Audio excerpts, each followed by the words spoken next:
Hello and welcome to Freshly Served Healthy Vegan Recipes.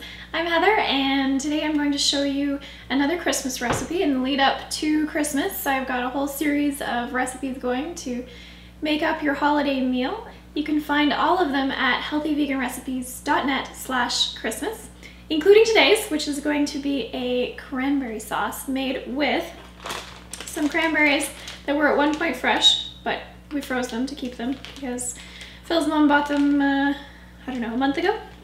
Anyway, we are going to pour those cranberries into a pot. And then what I've got is some orange zest. So this is from the peel of an orange. You can either use a zester, which is a special tool for this, or a grater and just grate the very outer part of the orange. Just make sure you don't get down to the white. That's where it starts to get bitter.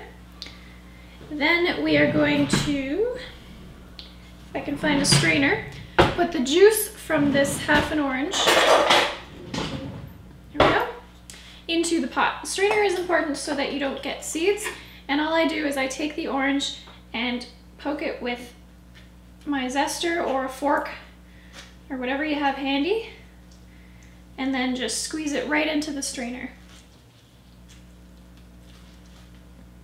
Like so. You want to make sure you get all of that juice out of the orange.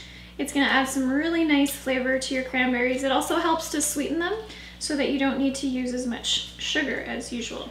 Cranberries are quite tart, so you do need to add some sweetness to them, otherwise probably none of your guests will enjoy them, you included. I like cranberries on the tart side, but even I need a bit of sweetener in there. Okay, so once you get all the juice out of that orange, you're going to add some water. And you want just enough that with the orange juice, it comes up to just the level of the cranberries. Because what's going to happen is you're going to put this on the stove and boil these cranberries, and if there's no water at the bottom there, they will burn, which is not good.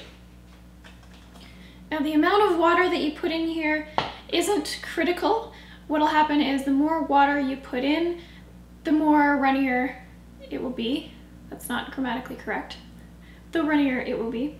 And the less water you put in, the more solid it will get as the cranberries boil. Now in my house, it was always a struggle to get the cranberries to set before dinner. My mom used to use Jell-o in the cranberries. Jell-o contains gelatin, which is made from animal bones, so if you are a vegan, you don't really want to be going the Jell-o route. And cranberries have natural pectin in them, which will help them gel. And I'll also show you a couple of tricks if you want yours a little bit more jelly-like. So to sweeten this up, I'm going to add some maple syrup. You can use whatever type of sweetener you like. And also, the amount you use is up to you, okay? You might want to put a little bit more in if you like your cranberries sweeter. I like mine just barely sweet. Then I'm going to put some cinnamon in here. Also gives this some nice flavor. And I guess we'll have to get the phone. The last thing I'm going to add in here is some nutmeg.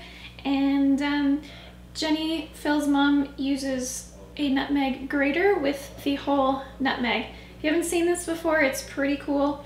It gives a lot more flavor than the ground nutmeg.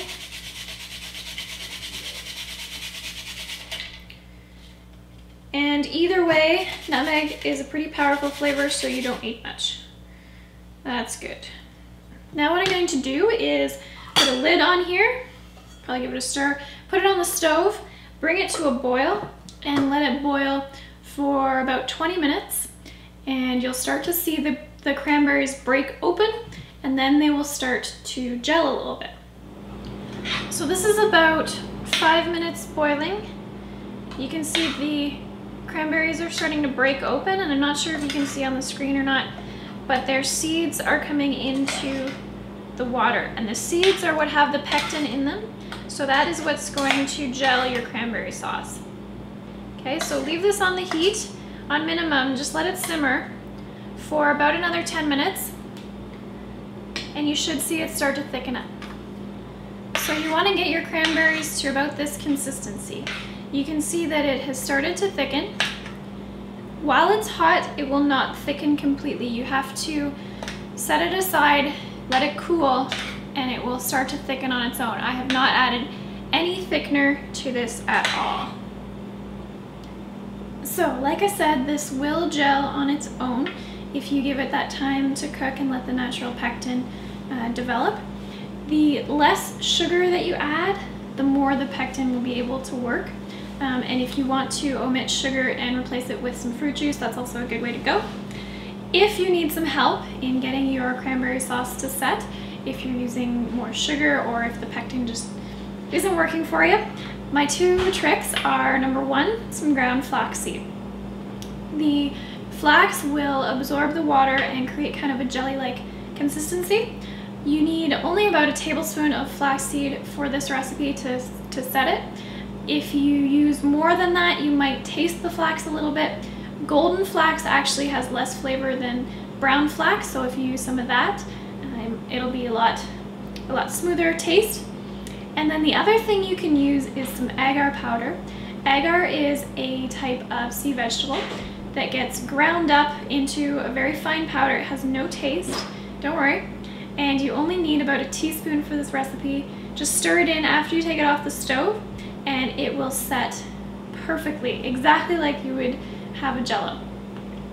I think that's about it on the subject of cranberry sauce. It is probably my favorite part of Christmas dinner, so I put a lot of thought into it, and I really enjoy making it. I hope you had fun with it, and you can find the recipe at healthyveganrecipes.net/Christmas. I'm Heather, this is Freshly Served.